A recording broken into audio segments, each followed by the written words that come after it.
Hello, so hari ni saya dapat satu post daripada orang yang selalu share mengenai Handed Genetic punya website scam ni yang berpotensi besar scam.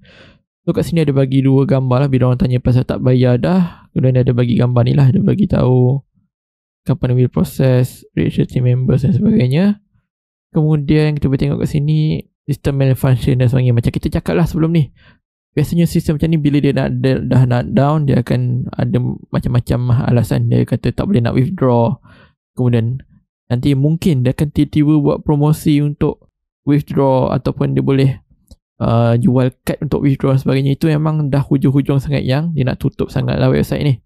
So contoh saya tunjuk kat sini, anda boleh tengok daripada komen pun orang dah mula risau dan sebagainya. Kemudian admin bagi tahu sambut anniversary ke-6 dan sebagainya. Ini memang semua scam lah, apa yang dikatakan sebenarnya. So daripada awal kita join skim sekarang ni, elakkan daripada join, elakkan daripada invite kawan-kawan dan juga saudara mara daripada join. Kalau tidak akan jadi masalah. Ini macam dia kata, dia invest semua duit simpanan sebab percaya. So kita harap kalau ada duit yang masih boleh dapat tu, boleh dapatkan. Dan siapa yang kena scam, silalah buat laporan polis lah, supaya masalah ni tak berulang dan jadikan pengajaran lah.